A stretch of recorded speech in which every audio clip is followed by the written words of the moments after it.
Buenas noches, mi nombre es Diego MacGregor. Hoy es el conversatorio número 15 de la relación de la historia argentina y nuestro presente. Bueno, para hoy, primeramente voy a hacer una lectura del modelo de país de Roca de la generación de 1880, por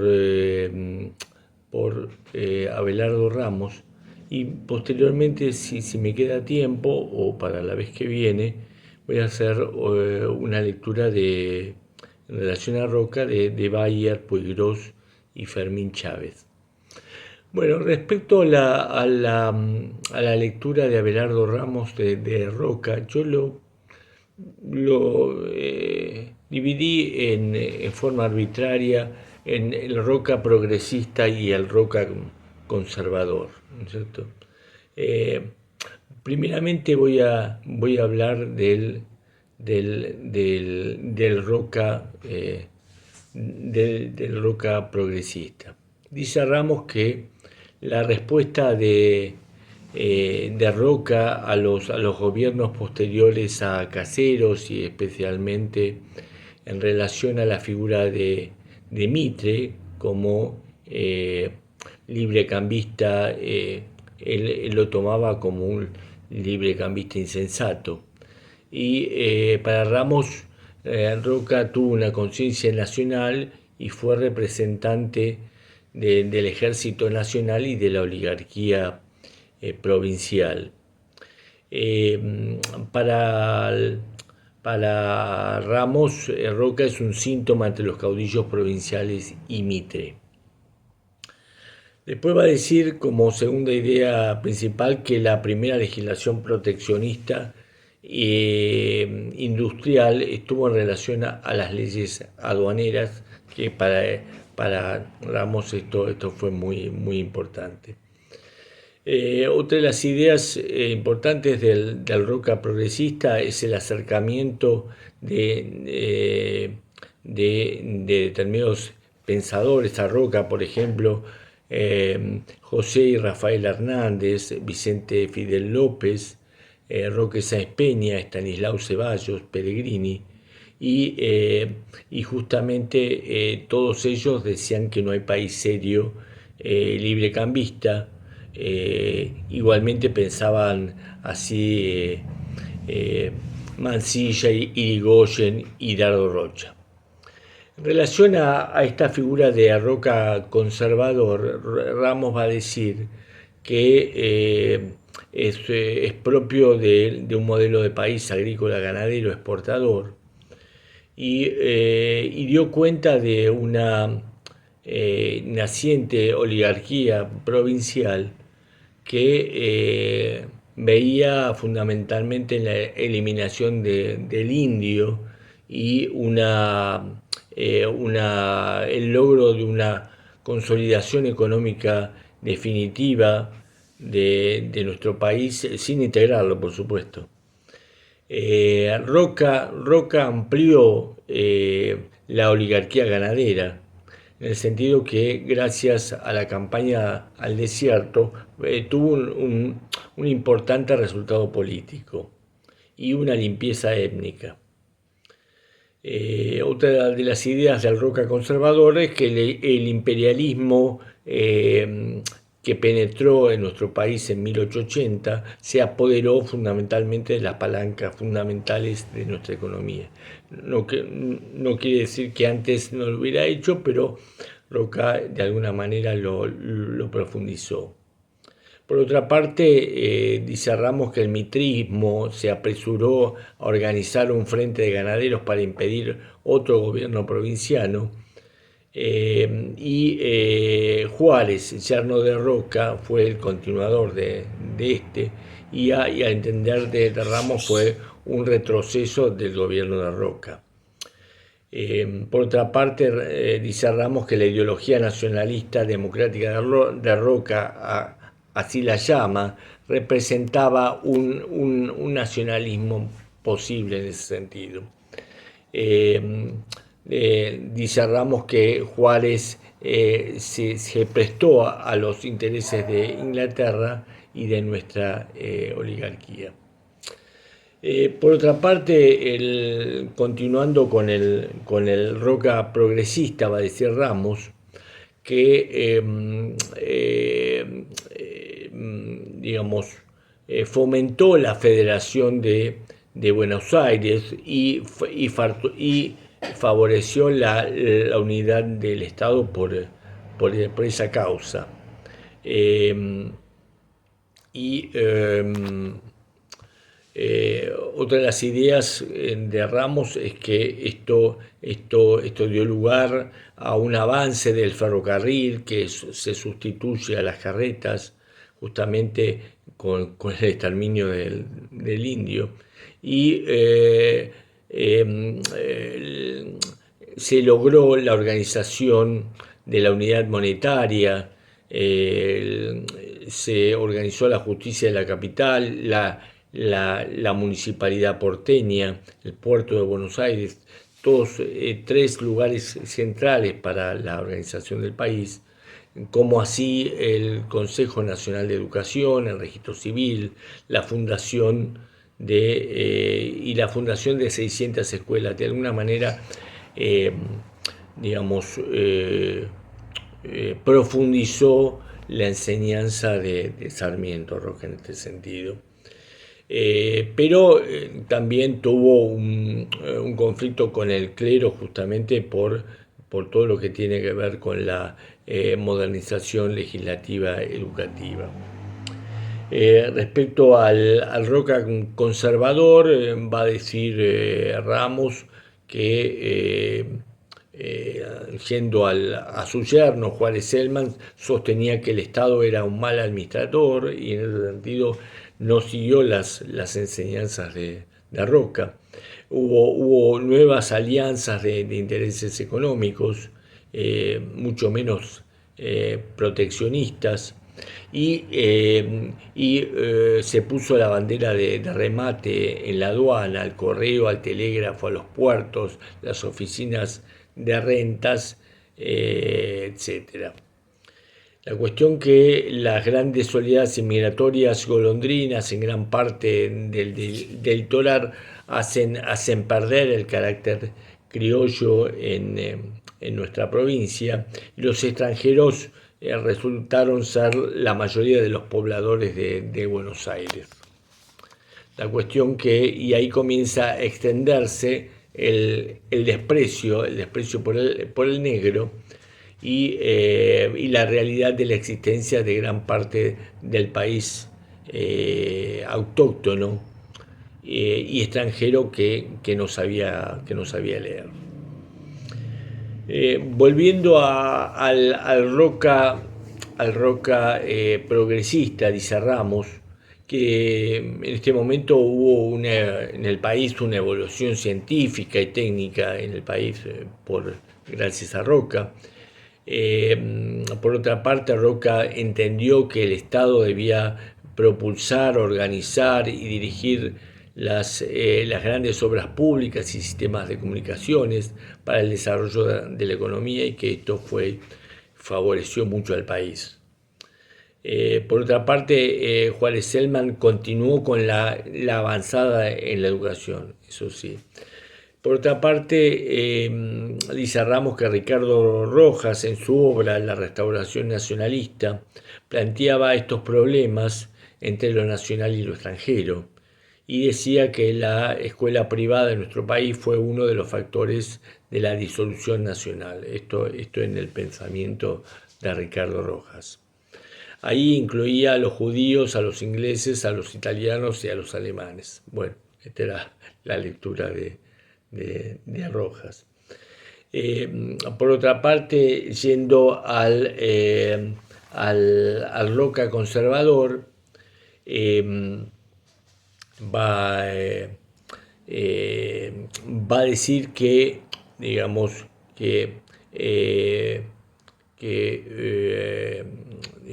en la lectura de Ramos, que Europa no venía a industrializarnos acá, sino a llevarse nuestro trigo y nuestras vacas, e importaba su su mano de obra iletrada y sin oficio. Esta es una lectura de Ramos y me parece que yo acuerdo con ella. Por otra parte, el diario La Nación apoyaba la inmigración extranjera y denostaba al nativo. Esto es bastante común desde hace muchos años, desde prácticamente el siglo XIX, de que el diario La Nación siempre apoyó la inmigración extranjera y denostó al nativo. Por su parte, Alberdi como Sarmiento habían predicado la inmigración anglosajona o nórdica. Por otra parte, podemos decir que la crisis europea llevó la quiebra a la Baring Brothers inglesa, y por sus lazos al sistema financiero imperial, y el oro huyó a sus nidos europeos. En ese sentido, los salarios perdieron su poder adquisitivo, una caída en la producción nacional, una insolvencia fiscal, y permitió a la banca británica duplicar valores en sus inversiones. Es interesante, digamos, ya lo que pasó en pleno siglo XIX respecto que determinadas crisis en ese momento europeas o en el imperio producen grandes pérdidas acá en nuestro país. Fijémonos que en este momento las pérdidas que está produciendo Estados Unidos y Argentina, por ser aliada en este momento de Estados Unidos, está perdiendo mucho más. Vamos ahora al Roca progresista, según Ramos. Él va a decir que hubo una crisis económica en 1890, donde cayó como un rayo paralizante en la sociedad porteña, y estaba Juárez Celman. El golpe del 90 dio lugar a la Unión Democrática, que estaba formada por banqueros, terratenientes, comerciantes, importadores, jóvenes asesores de empresas extranjeras y abogados como Lisandro de la Torre. En este tiempo Pellegrini era vicepresidente y hombre asociado a Roca, y fue el alma de la represión militar, decía Ramos. Pellegrini sucedió a Juárez Celmas, que si bien alivió la crisis, no la terminó. En ese momento Pellegrini ganó el título de piloto de tormentas, como, bueno, recordando en su momento el presidente, ¿cómo se llama? No me sale en este momento el presidente peronista, Duhalde, que lo llamaban piloto de tormentas. Bueno, yendo al Roca conservador, va a decir Ramos que el golpe era típicamente porteño por la sed de revancha por la federalización del 80, en el sentido, estamos hablando de Juárez Celman. El pueblo se lanzó contra, o sea, el golpe se lo hicieron a Juárez Celman, ¿no es cierto? Y entonces Ramos dice: el pueblo se lanzó contra el gobierno de Juárez Celman bajo la bandera de la Unión Cívica Radical. Pellegrini era el porteño más influyente de su tiempo y el de mayor espíritu nacional, y fue el nexo entre el autonomismo nacional y Roca en las provincias. Si bien los conservadores consideran a Pellegrini uno de los suyos, pero identificarlo como continuador oligárquico de la generación del 80 equivale a ignorar una lectura, digamos, una lectura no tan feliz. En relación al Roca conservador, al Roca más progresista, Ramos va a decir que la Unión Cívica de su juventud estuvo nacida en el 90 e hizo de Mitre un penoso candidato a la presidencia, donde actuaban en ese momento para el 1890, Alén Hipólito Yrigoyen. Este último no apoyó a Mitre en ese momento en la candidatura. Por sus antecedentes familiares, por la guerra del Paraguay y su alianza con Brasil. Finalmente hubo un acuerdo en ese momento, un acuerdo político entre Mitre y Roca que tuvo consecuencias, y Alén se alejó de Mitre. O sea, después de ese golpe hubo un acuerdo entre Mitre y Roca que eso llevó a Alén a alejarse de Mitre, y en esas circunstancias se funda la Unión Cívica Radical, en donde en pocos meses Mitre se da cuenta que está solo, y Roca lo había burlado con su estrategia aliancista. Lo importante, dice Ramos, que dentro de las filas del Partido Autonomista Nacional de la provincia de Buenos Aires, donde Roca, si bien no tuvo influencia directa, sí, sino que en esta relación con Juárez Celman se propuso como candidato en ese momento a Roque Sáenz Peña como presidente de la República, quien se trata de un adversario de Roca en ese momento. Roca hace una alianza con el padre de Roque Sáenz Peña, Luis Sáenz Peña, y con este nuevo acuerdo hace otro acuerdo con Mitre, y esto implicó la renuncia de Roque y su candidatura. Dice Ramos que la masa popular federal de la provincia de Buenos Aires se fue desplazando del Partido Autonomista Nacional al radicalismo de Yrigoyen, y que ya en 1891 comenzaron las divergencias entre Alén y Yrigoyen, y cuando Alén sostuvo la candidatura de Mitre, y por supuesto Hipólito Yrigoyen no, y que llevó a que en 1896 Alén se suicidara debido a toda esta disputa. La cuestión que Luis Sáenz Peña finalmente entrega el mando a su vicepresidente, José Evaristo Uriburu, amigo de Roca. Posteriormente el hijo de Uriburu, en 1930, va a tomar el poder. La cuestión que los radicales tenían dos jefes: por un lado Bernardo de Irigoyen y por el otro Hipólito Yrigoyen. Bernardo de Irigoyen estaba más vinculado con los intereses de la oligarquía, estaba inclinado a pactar con Mitre para conquistar la presidencia. En cambio, Hipólito Yrigoyen pacta con Roca para que éste sea nuevamente presidente, y Lisandro de la Torre se aparta del Partido Radical. En esta alianza participaron Pellegrini y Roque Sáenz Peña. La cuestión que dice Ramos que Roca hacía construir los nuevos edificios, el Palacio de Justicia, la Facultad de Medicina, la Escuela Industrial de la Nación, los institutos de agronomía y veterinaria, todas cuestiones que Ramos, si bien no habla de Rosas progresista, pero lo pone en las cuestiones positivas. La cuestión, ¿qué quedaba del país de 1880? Roca representaba la transición de la vieja Argentina y la reorganización del Estado moderno.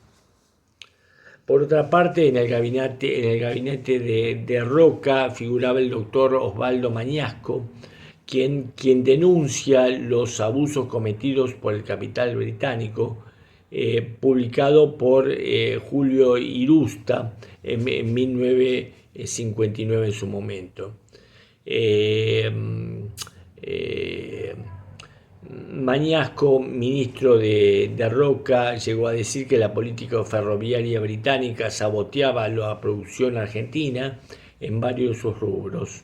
Mañasco fue borrado por la burguesía comercial porteña, pero Mañasco fue artífice del proyecto de la reforma de la enseñanza en ese tiempo del roquismo, algo muy importante, como el primer intento de transformar el sistema universalista. Esto, la verdad que fue una base importante en el país, que Ramos así lo reconoce. Dice que el audaz proyecto le costó la carrera, esto de sustituir el Colegio Nacional por varios colegios secundarios descentralizados, que reflejaran en sus programas las características geocéntricas de su ciudad y provincia, reduciendo la enseñanza humanista a lo necesario, proporcionando los técnicos requeridos. Este fue un gran avance de Mañasco. Hubo resistencia con la ley Mañasco y Roca finalmente no sostuvo a Mañasco. Esto fue, se podría decir, un retroceso en el tiempo de Roca. Digamos, cambiar esa enseñanza universalista.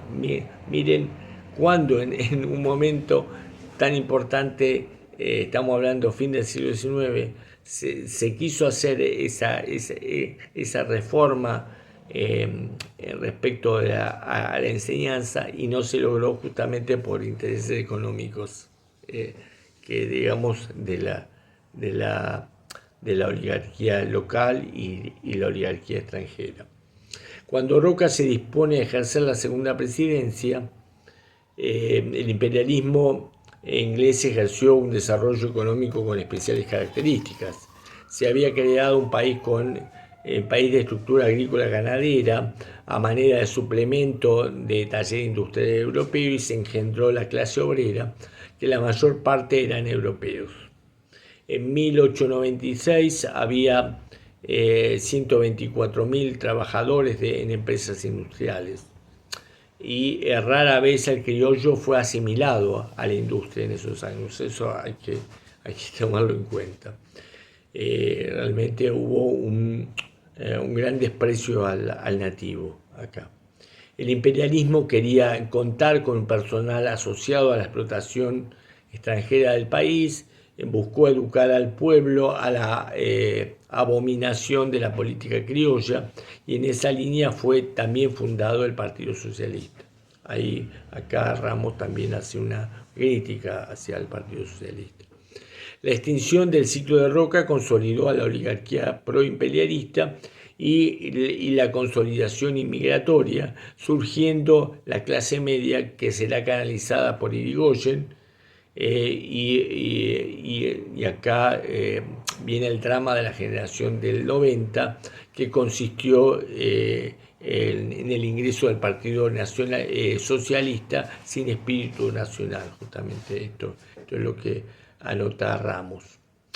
En ese momento, en el 90, grandes huelgas obreras aterrorizaron a la oligarquía. La intelectualidad socialista sugirió a Roca la creación de un código de trabajo argentino bajo la dirección del ministro Joaquín B. González. Fue muy importante como ministro de Interior. Intervino el ingeniero Viale Macé, pero el Partido Socialista se puso en contra de ese proyecto, que establecía la jornada de 8 horas. Fíjense en qué momento se quiso establecer la jornada de 8 horas, en el 90, y finalmente no se consiguió.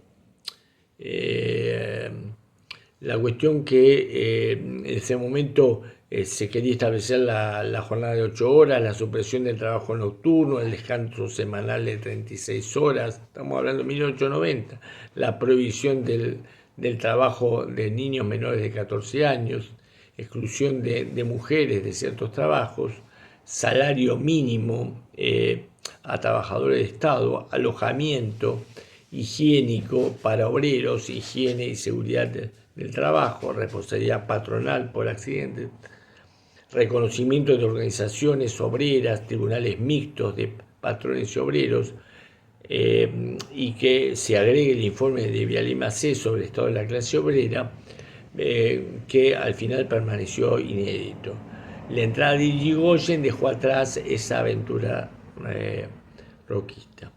Bueno, voy a dejar acá, y para la vez que viene voy a seguir con el próximo conversatorio, con la lectura de Bayer, Poirós y Fermín Chávez sobre Roca, que le da una lectura distinta al ciclo de Roca.